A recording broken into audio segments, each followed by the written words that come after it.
He was working for CIA. Run. The only fight you won was the one Afghan fought against Russia. Shocking! I voted for President Trump.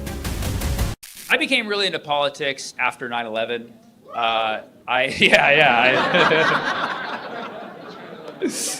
Either that means like me too, or like he's like, yeah, I was there, you know. But 9/11 is really what pulled me into politics, and I know that wasn't their intention. But I was a teenager when 9/11 happened. I was terrified. Like watching the whole thing was scary. I didn't even want to go outside. And so when I chose my career, I decided to do something where I could work from home. Isn't that ironic? 9/11 gave me an inside job.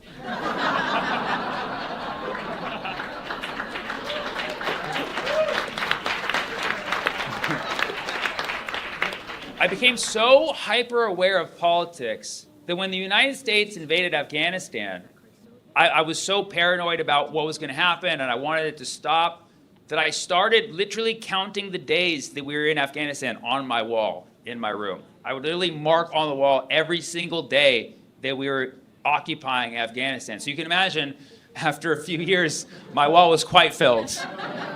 I had to start making the tally smaller and smaller and smaller. And now, fast forward, 20 years later, I'm still living in my mom's house. And this whole time she'd been asking me, she's like, Sam, you gotta stop making those marks on your wall. You're ruining my wall. I was like, Mom, we gotta get out of Afghanistan. We gotta get out. And so flash forward 20 years later, it's 2021. I'm still living in my mom's house. And my wall is just full. And one day she just busts into my room and she's like, all right, enough's enough. You're gonna stop making marks on the wall. And I was like, well, it actually works out because Biden just pulled out of Afghanistan, which happened in August 2021. Biden pulled out of Afghanistan, not gracefully, might I add. It was his worst pullout fail since Hunter.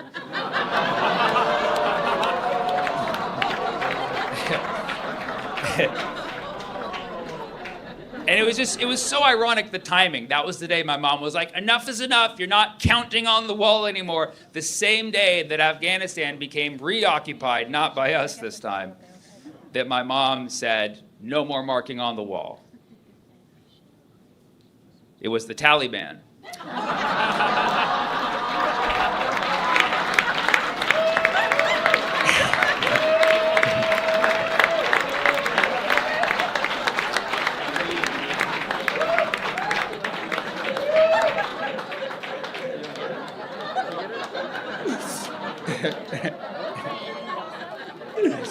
That joke was 25 years in the making. I went through 2 Sharpies for that joke.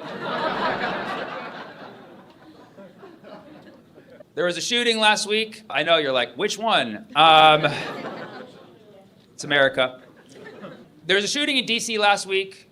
2 National Guard members were shot. I'm not going to make jokes about them. That would be crazy. I'm simply going to make jokes about literally everyone else. That's how you do comedy correctly. And so 2 National Guard members were shot in DC. And I don't know how much you know about the situation, but the National Guard shooter had ties to the CIA. Shocking! What a surprise. Every time somebody has ties, does everybody know the CIA except me? Osama bin Laden had ties to the CIA. Tyler Robinson had ties to the CIA. The CIA has ties to the CIA. Like, what happened to keeping the intelligence central? The shooter worked directly with the CIA. That should be the headline of every media coverage of this, but yet it's not because the media has ties to the CIA. So the suspect, and I'm not going to say his name because I can't pronounce it, came here to the United States under a program called Operation Allies Welcome, which sounds like a cafe in Portland. And under this program, the United States government worked with Afghan nationals to fight Al-Qaeda. Now, if you're not familiar with Al-Qaeda, it's an organization that if you work your way high up enough, you can be invited to the White House.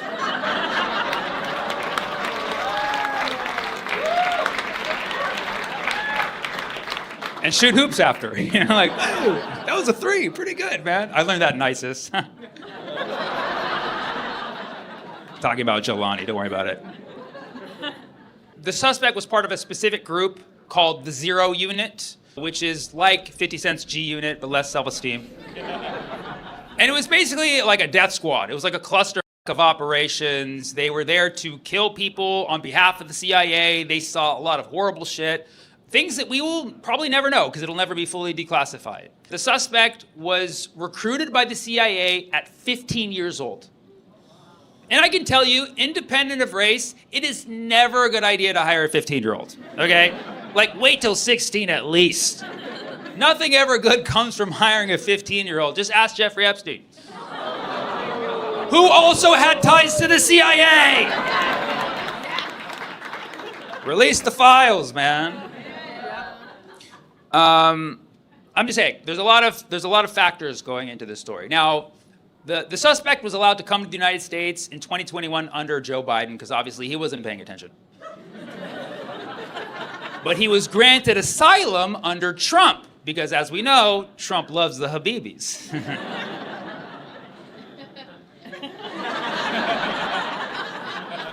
There's a lot of things weird about this story.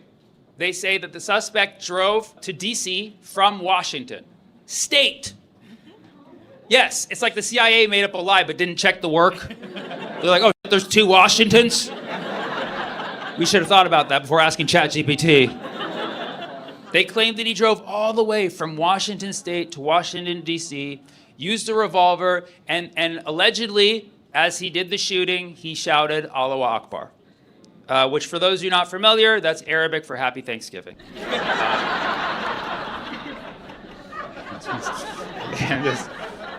Just try to do my best to inform here. That's all.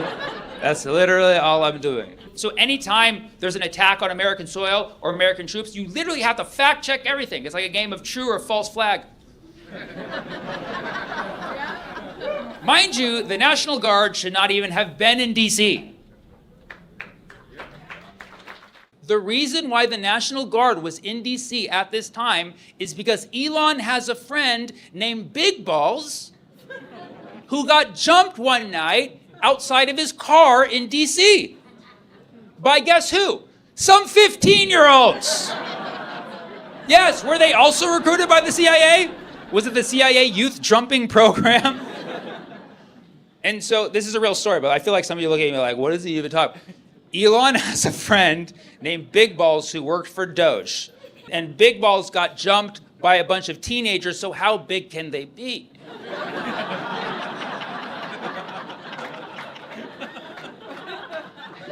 And this all happened in August in D.C.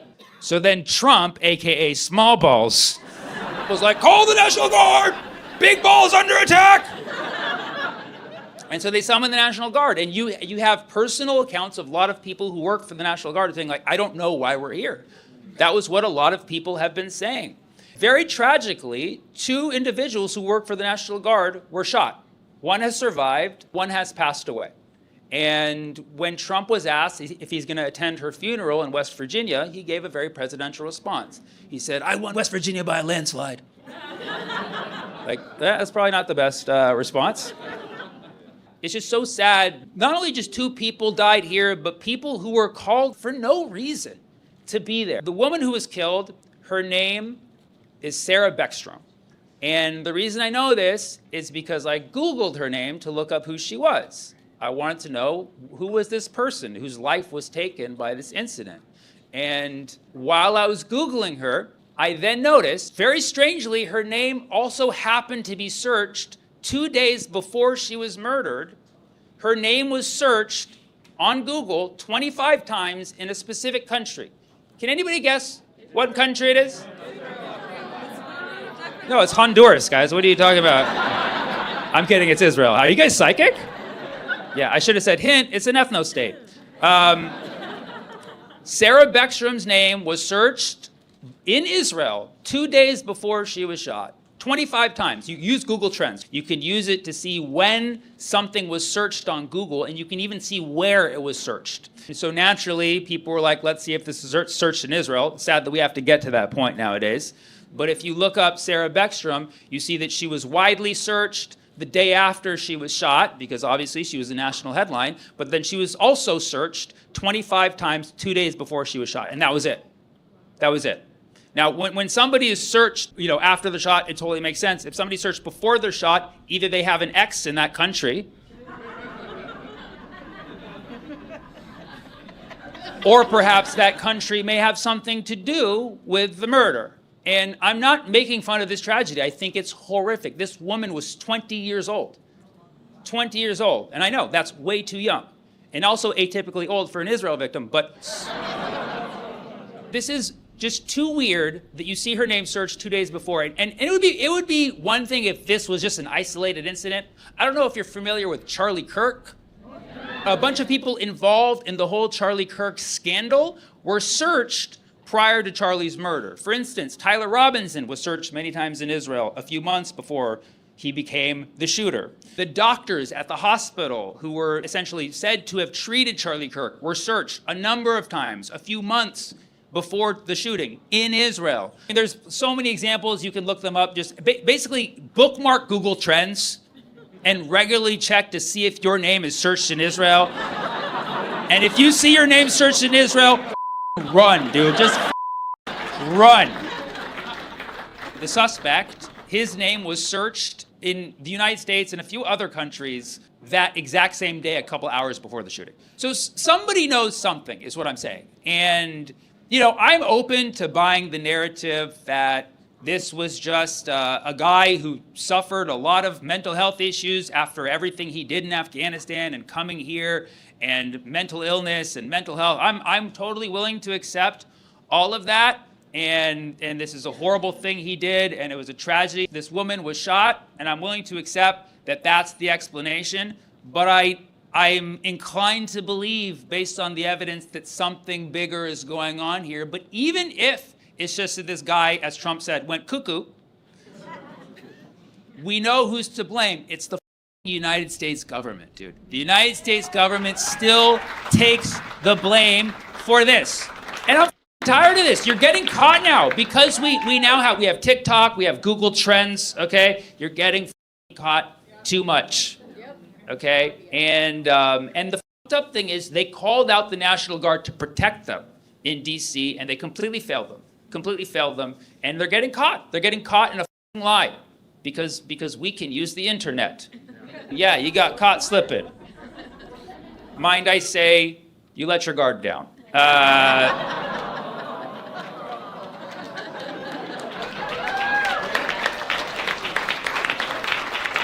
Because we know the CIA works with Mossad all the time. Actually, CIA stands for Can't Israel Assassinate?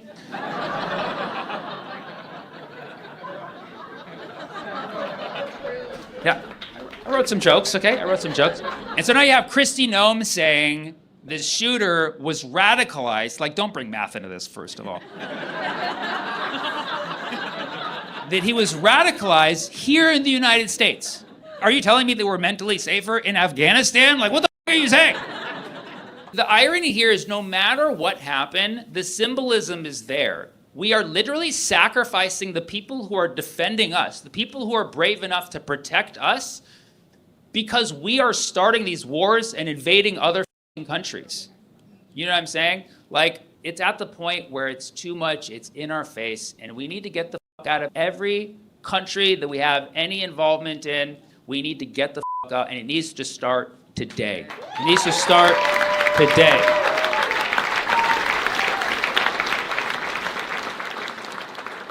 What's that? Oh, we're in Venezuela? Oh. Mom, hand me the Sharpie! We're basically going to war in Venezuela now. There's a lot of theories on why, but it's the oil. It's like we invaded the Middle East for oil, we're invading Venezuela now for oil. It's like, why do you guys like oil so much? What are you, P. Diddy?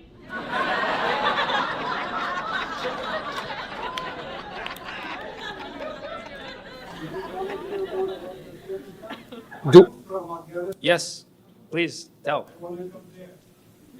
Oh, you want to come up here? Operation Allies Welcome. Operation. Can we have a quick vetting process, though? A quick vetting process? Okay, great, fantastic. Thank you so much, sir. Thank you for coming to the show. Sir, please state your name for the audience. We're good. Okay. Mir Sahibi from Afghanistan. I was in medical college when the US came to Afghanistan. The title was to fight against terrorism. I was young, energetic, and I started working with the US. So I finished my medical college. They gave me a special immigration visa. I come to the US. When I found out that I have to do everything all over again, I went back. It was 2016. So one of the guys that I was working with in military, he looked at me, he's like, Mir, what you doing here? We heard you went to US. I said, yeah, I went. I found out that I have to do everything all over again. I came back. He's like, get the fuck out of here. I'm like, why? He's like, one day we will be leaving, and we will be leaving everything for Taliban. You and your family will be struggling and will have no way to leave, and they will kill you because of working with us. So anyhow, I find my way to start finding a job, working in plastic surgery, general orthopedic, spine. One of our great spine surgeons sitting there. So anyhow, so I started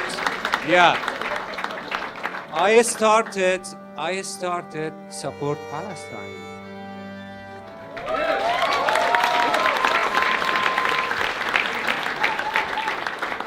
So they asked me that, Mir, you work with Americans and now you support Palestine.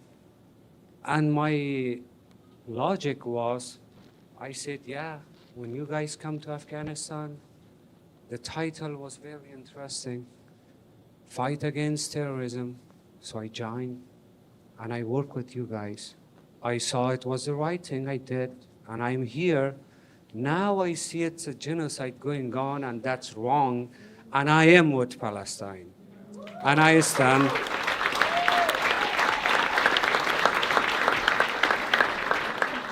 A couple weeks ago when Mandani he won the election, he went to the White House, and very greeting from the President Trump. I'm sorry I voted for President Trump. Hold on a second. Wait, 2016 or 2020 or both? No, this last time. So I thought. He's like 2028, only 2028. I said, if I was him, and I was rich, and I don't need anything. I just want my name in the history. I will bring peace everywhere, and I will do my best to finish the wars. So long story short, so a couple days ago, I'm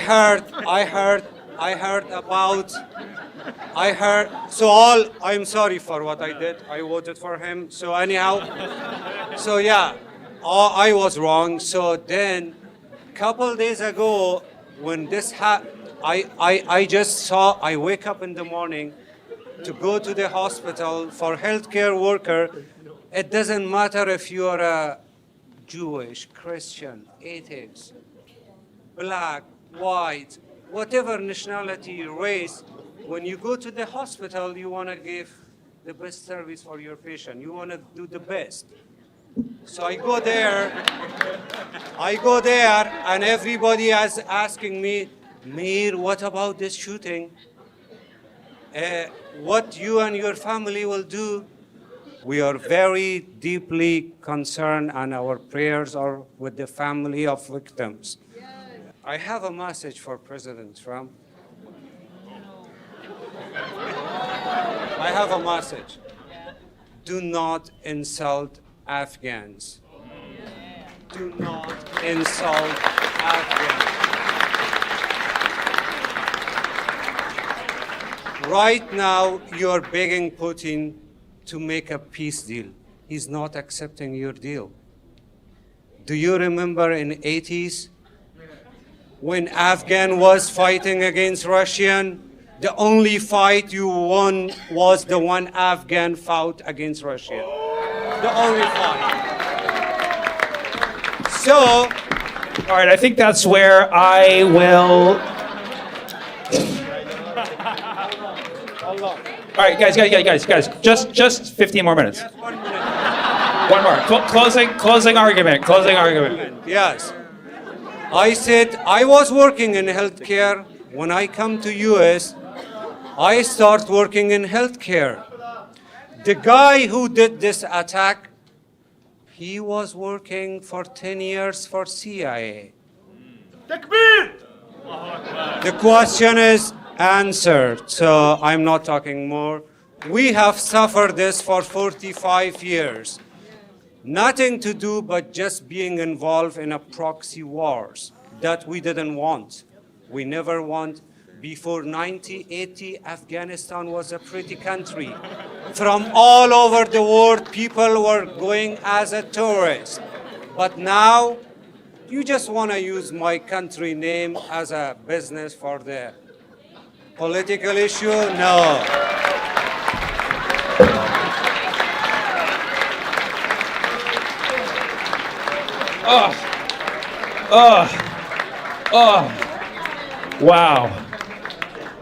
Wow. The irony talking about U.S.-Afghanistan relations, that was quite an arms deal.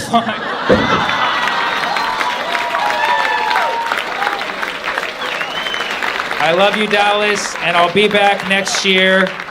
And until then, keep fighting the good fight. You guys are all fantastic people. I love you. Thank you.